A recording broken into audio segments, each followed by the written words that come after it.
If you've hung in with us all day, or if you're just joining us, welcome or welcome back to the Distributed Systems track here at GOTO Chicago. I have a special treat for you. A lot of times you watch a lot of talks and they're all great and they touch on similar topics, and what you really want is that mashup of all of those speakers talking to each other. And most times at a conference, you don't get that. Maybe you get a little bit of it at the after party, but I'm so excited that every single one of the speakers for my distributed systems track here today is able to take a few moments to talk about what they talked about and then talk to each other about what they talked about, which is really exciting. So again, I'm Bridget Cromhout, and we are actually recording this and going to put it out on the Arrested DevOps podcast as well. So without further ado, let's kind of go to our, in order of our track today, let's talk about our distributed systems track at GOTO Chicago. Please introduce yourself, guest. Hi, I'm Jeff Hodges. I'm a consultant at this company called Darkish Green. I run the company. I did a talk on productionizing distributed systems and what it means to actually go from not having one or to having some and turning it into real code and migration. My name is Jordan Hendricks. I work for Joyent. I've been there about 2 years, and today I talked about Manta, which is Joyent's object storage product, and adding a new feature to Manta and what that means in the context of Manta's design and the trade-offs that were made for that system when it was created and how we work within those. I'm Eric St. Martin. I work for Microsoft as a developer advocate. Today I talked about using Kubernetes as kind of building blocks for your own distributed systems and kind of how the control plane works and its extensibility. Hi everyone, I am Lena Hall. I have talked about running distributed data stores on Kubernetes, the concepts behind it, like stateful sets, persistent volumes, but also about Kubernetes jobs, and a little bit about running Spark on Kubernetes as a scheduler. My name is Kyle Kingsbury, and I talk today about testing distributed systems for safety with Jepsen and some recent findings in different databases about concurrency bugs. Awesome, so welcome to our panel. So the first thing that I want to ask, and you can ask each other questions too, but the first thing I want to ask is, when you're thinking about state, when you're thinking about storing things, and a lot of you touched on storing things in distributed systems, and spoiler alert, that doesn't always go well. For those in the audience who think to themselves, but no one is going to let me insert really exciting thing here, I'm wondering if all of you with your vast experience in this area can give us a few tips, just a few hints about how can people be a little safer in their distributed systems. And I'm gonna, make this a softball and lob it right to Kyle, since he spends a lot of time testing distributed systems. Okay, so specifically with respect to distributed state, I would say do as much immutable as you possibly can. It solves consensus trivially if you're familiar with the Lamport proof that says it takes 2 rounds, only if you have conflicting proposals. If your data is mutable, no conflicts. Absolutely. All right, and you touched on this too. Can you talk about this a little, Alina? Yes, I also like what Kyle mentioned in his talk, that you should not really trust the documentation that much. You should always try to learn how the system works and learn some distributed algorithms behind it and try to understand it and test it out for your own use case before actually believing everything and implementing it in your own system. But also, if it works, maybe you should just keep running as it works. But if you need more, flexibility in timing, you can try and experiment with new things. Yeah, absolutely. And I think that I also want to hear from Jordan, because she spoke about when you are adding to an existing system, and I don't know about you, but not everyone I've ever met gets to work in a greenfield. Some of us, spoiler alert, already have legacy microservices. And so if you're dealing with a system that already exists, people kind of care about the stuff that's in it. Maybe they don't want that state to go away. So can you address that a little bit from your perspective? Yeah, I think it's really useful to think very clearly about, if you're working with microservices in a distributed system, what services you want to be stateless and what things you want to be stateful, and really keep that second list very short, which makes it a lot easier to verify. And also keep your design as simple as possible. One of the things I really like about Manta is that it's actually pretty simple to understand, just looking at a design diagram. And that makes it much easier to reason about because it turns out we're not very good at reasoning about these things on our own.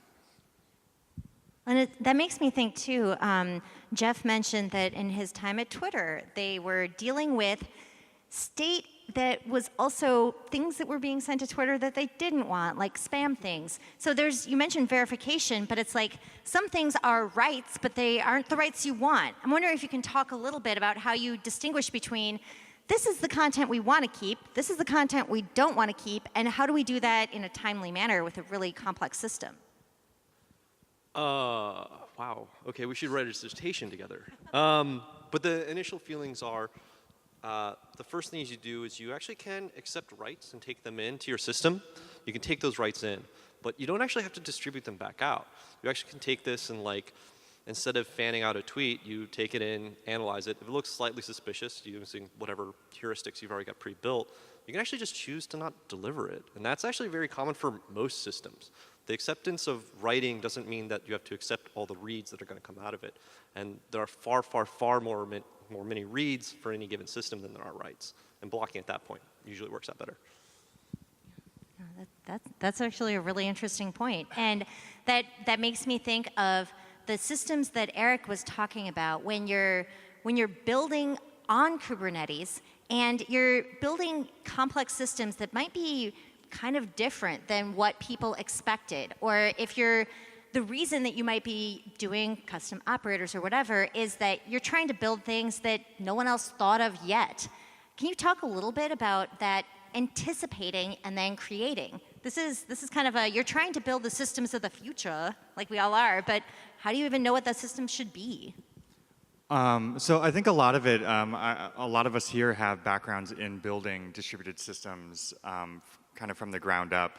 I think the important thing is many of these things we would have created anyway, right? We're talking about schedulers and things of that nature. So kind of what you're looking at is these areas where we can build on top of what's already been built rather than kind of creating our own, because that's where mistakes are made, right? Like we can see a history of this with most distributed systems. Like we run into things where failure modes we didn't anticipate, and if we can leverage kind of the guarantees that exist for things like Kubernetes already and etcd, and we can build on top of those things, then it prevents us from making some of the same mistakes, and it prevents us from introducing unneeded complexity into our applications. And that's making me think, okay, Kyle has spent a bunch of time talking about and looking at, and we looked at in Kyle's presentation, over a really long period of time, and we're talking years, it seems like a lot of organizations keep making similar mistakes. Can you talk a little bit, Kyle, about the way people are or aren't learning from other people's failure in distributed systems? I think there's been a rapid adoption of additional testing and of testing under failure conditions like partitions and clock skews. People still insist these things don't happen sometimes, but it's rarer, right? It used to be people would just laugh it off, and now like, oh yeah, I guess we need to do that. And often that's driven by like a customer comes to you and says, we had this happen in production, please database vendor fix this for us. But to your point, I think that there's like a settling in period for a distributed system where you sort of have to run it at sufficient scale and at sufficient with sufficient weird inputs. And over time, you solve all those weird corner cases. And when you start something like a greenfield project, you don't have the advantage of all of that accrued corner case experience. It's almost like, if you want to give the mic to Jeff, because I know he has a thought on this, it's almost like there's no reality like production. Like there's every test that you want to do, every mock that you create, that's great, but there's nothing quite like production. Yeah. Wow, damn, you just gave me a whole other thing I want to talk about, but I'm not going to talk about that. I want to first talk about one of the reasons why. So I came in here and I got one of the things I got to update for this talk, which was, it was a talk from 5 years ago. It's been lost to the ether because it got pulled for acquisition reasons. Strange. But one of the things I didn't get to talk about back then that I talked about as being a future idea was talking about Docker and Mesos and data center scheduling systems. And like now I get to come to a conference 5 years later and listen to these folks like talking about Kubernetes and giving us like the actual work that I've been hoping we would see happen, the reusable pieces that are coming out. Where it's not just like okay, etcd is a nice piece of software, but I actually don't have to build all these things again. That's actually been really neat. It's been, writing this talk and having to like update it was actually pretty stressful. Fortunately, we still screw up the same exact things, like the majority of it. It's the same mistakes, but we have so much more to do. Yeah, so also on the topic of errors that we just discussed and corner cases, I think there are like two types of errors in distributed system. One is engineering errors, and another one is like algorithmic errors. So we probably talk mostly about engineering errors, but there are also ways to prevent algorithmic errors when you're building new distributed system, like specification languages like TLA+ for describing the algorithm, which don't have like a real one-to-one connection with the code itself. They're more like mathematics that describes the algorithm to prevent and catch those logic errors and to test out all of the possible scenarios first before you actually try to make some engineering errors. And I see that as sort of a part of a continuum of safety. Like you have your proof and your algorithm, and there's an implementation of it, which maybe is based on a proven algorithm, but some of the inputs are malformed, or the underlying storage guarantees weren't there, like it didn't f-sync. And then you discover that, because of that subtle violation, the correct proof wasn't actually okay. So it's like you need both specification language and proof, and also implementation tests, and it's a whole sweeping spectrum. Absolutely, but yeah, go ahead. I was just going to say, like, I think a lot of these proofs and things like that are also based on known failure modes, right? And it's the unknown unknowns in production are what gets you every time. Absolutely. That brings us back to like, hey, now that we've figured out a bunch of this stuff is going to fail, and we can break it and make it fail, I want to hear about production, the unknown unknowns, when you're diving into the practicalities. Like we started the day with Jeff telling us about some of the practical things we have to worry about with distributed systems. And that's basically what I want to talk about now is just how do we figure out which unknown unknowns? I mean, do we wait for them to page us in the middle of the night? Or like, how do we try to keep ourselves as, asleep and happy and not paged as possible? And let's start with Jeff, but I know a few of you have some thoughts on this. Okay, I'm super curious what everybody's else going to say because I gave a talk on it. But I will say that one thing that I will continue to insist on, I think, is actually it's difficult to ship. I still, every once in a while, will do a Google search every 6 months to see if there's a better version of the software already written for me, which is feature flags and like an actual like robust implementation of them in whatever environment I need to be deploying in. That's actually still kind of buggy and less done. And the part of the trick, of course, is that feature flag starts getting really integrated into your own deploy processes and your own user models and like how you see access patterns. And that's one of the reasons why we've had less systems that are good at it. But we've also had really bad metric systems, and we're starting to get decent ones now. Like Prometheus is not the worst, and like Stackdriver isn't the worst, and like these things are like reasonable, and I'm hoping that we get to build out more feature flaggy runtime, a way for us to, darkly roll new software out without actually having to use its results, and that stuff requires stuff like feature flags. I mean, even Let's Encrypt had to build their own.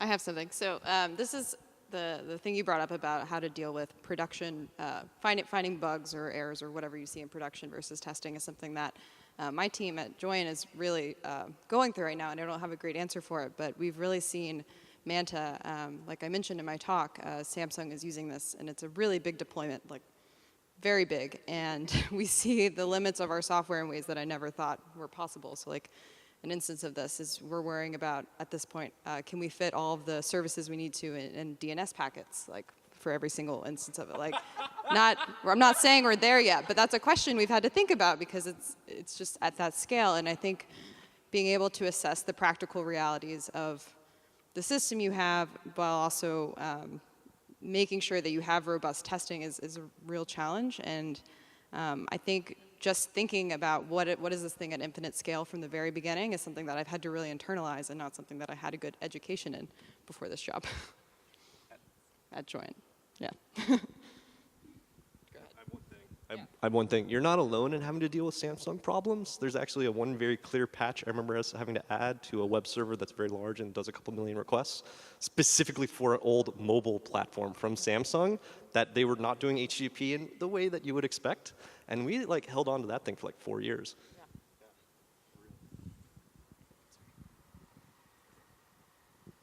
Yeah, so I would agree with the feature flag aspect. And one of the things I'm really excited about that people are starting to do more is chaos engineering. And by leveraging things that are shared, you can learn from other people's problems too, right? Because I ran into an example one time. When we think about like working on large-scale systems, one of the things most of us are used to is exhausting file descriptors, right? Local ports, right? Like, and this happens. So, but other people are not necessarily used to this, and it's something simple, and they're like, oh, I'm getting this weird, error from the database or something, and the local ports are. I run a Mac though, and my Mac runs out of file descriptors constantly. So don't worry.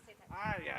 We'll move on. Sorry. So, but I use it as an example, right? Like, you don't know it's an issue until you know it's an issue, and it's a common one. So by having these shared kind of chaos engineering suites and things like that, we can help learn from each other when we run into these weird failure modes. Also running out of TCP connections. That happens a lot too. Yeah. What up, time wait? Yeah, and that was the exact scenario I was thinking of. Most people don't realize that there's a period of time between you closing a connection and handing it back to the operating system, and then the operating system allowing you to reuse it. Which means if you do something very batchy and say you fan out and you open 50 connections and then you close them and you can potentially be handing them back to the operating system faster than it's handing it back, and then you run out. I've got another spitballing here, but completely delicious failure mode from production. I don't know how much I can say, but a major cloud provider at one point took it upon itself to occasionally swap pages of your RAM with other VM's RAM. Defending against that is a whole open question. Wow. I really hope it's not us. Did anybody catch a side eye there? It's fixed. All right. There's Kyle? at some point, by the way, to get back to time wait really fast, there will be at some point, if you do anything that's like slightly non-trivial, which can be like 20 machines, there will be at some point in which you are staring at a diagram of TCP and how the protocol state machine, and you will be wondering, what is this time, like looking at time wait in your LSOF or whatever, and just crying because you have no idea why your MySQL database or whatever just isn't working anymore. And there's no, we got a whole thing about World Cup that I can't do on this room, but we should talk about it afterwards.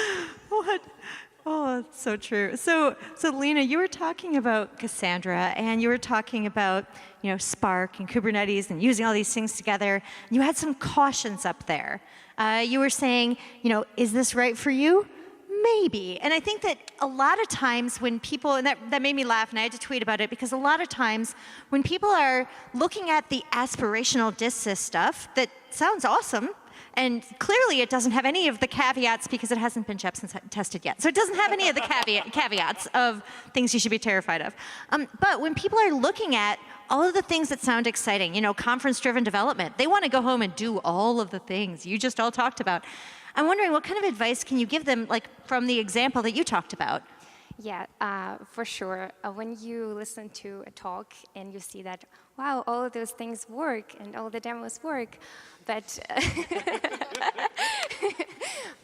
if you try something complicated that you would try in production, you might be the first person who would actually run it with Spark and Kubernetes. So like, you might be a very brave person to try it in production and then report bugs and submit pull requests.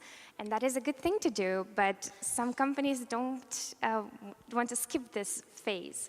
So I would say if you look at the code for Spark and see how the specification of drivers and executors is implemented in Kubernetes. They're implemented as pods. And there are some corner cases right now that are being worked on when there is like a single point of failure where if a pod, like a driver pod dies, something might go wrong, as you might have seen from Kyle's talk. There was a really great image about process dying. So yeah, and there are many other corner cases that you will only find out when you actually start to browse through the project issues and trying out the thing yourself on something that involves many systems integrated together and not in particularly just one project. Like for example, right now there is an issue with Cassandra to Spark connector where because it supports Spark, the older version of Spark, it doesn't support the 2.3 version of Spark. So you need to build a jar and attach it to a cluster separately to make it work. It's really simple, but it's just you know, simple fixes to simple workaround issues. Yep.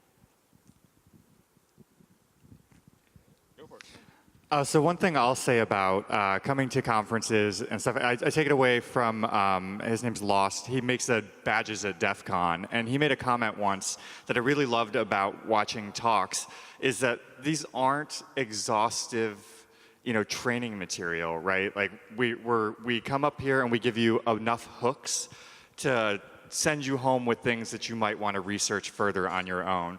So, you know, we don't have all the disclaimers and exactly how to use these things and exactly what their failure modes are. It's just enough to kind of catch your attention and send you off. And it's also a meaning of if it's not necessarily understandable too, don't feel bad, because it gets really hard to, in 30 minutes, give people enough information about a topic.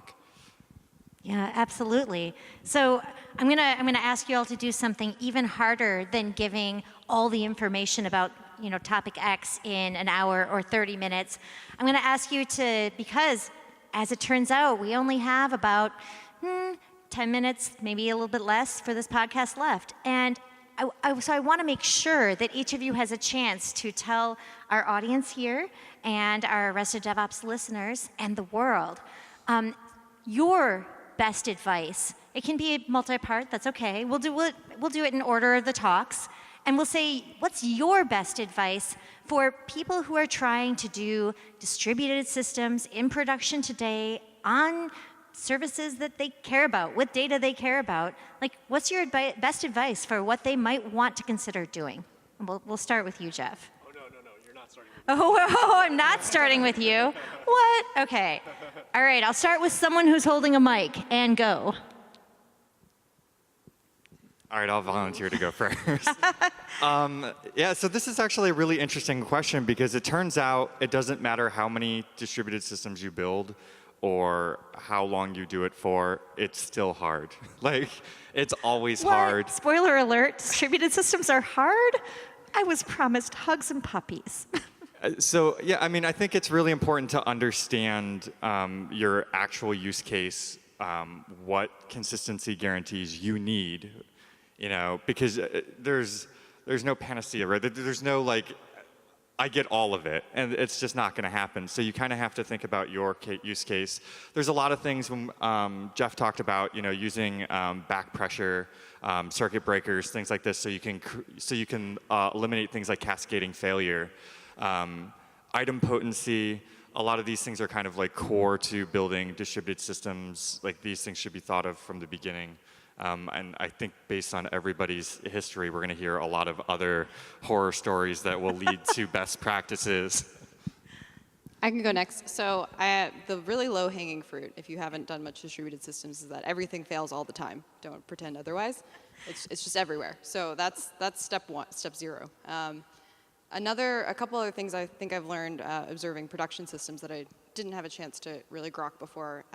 Bounding request time in some way, like as a function of the type of work that you're doing, is really useful to make sure that services don't run off into la-la land doing, you don't know whether it's slow or whether it's just a variable length request, something like that. So avoiding compound operations in as many places as possible, I think, is really useful for being able to reason about the system.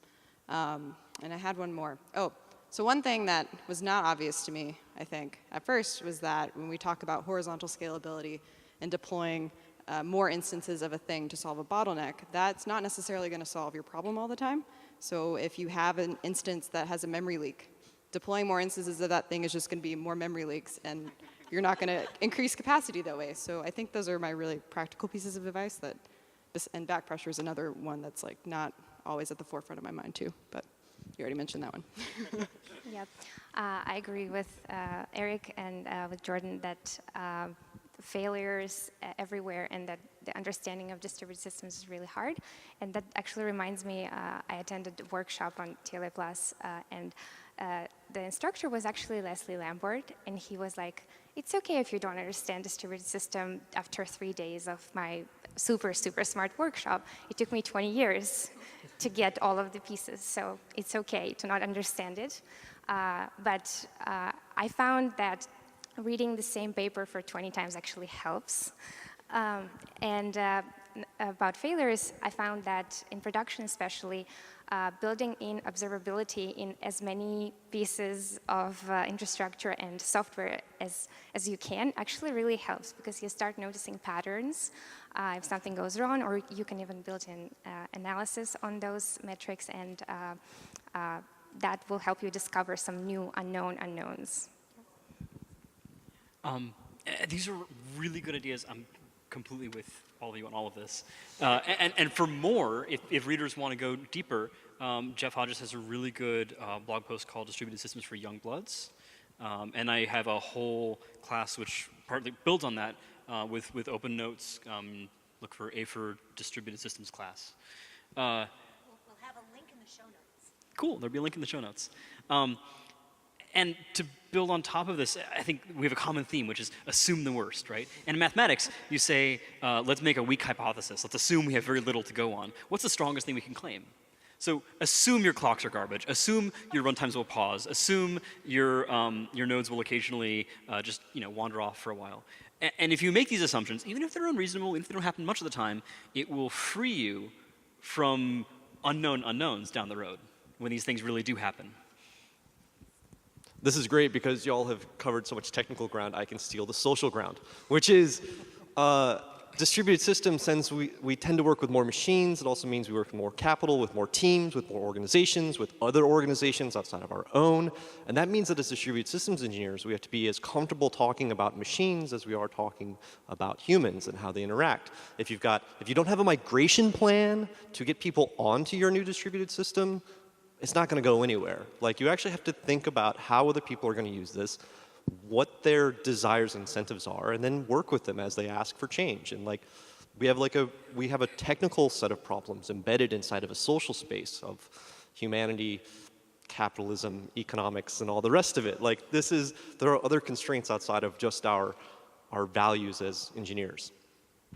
All right, and that's our time. So I think what we've taken away from this is, spoiler alert, like Soylent Green, distributed systems are made of people and their efforts. We have to pay attention to that. All right, thank you so much. Let's have a round of applause for our panel.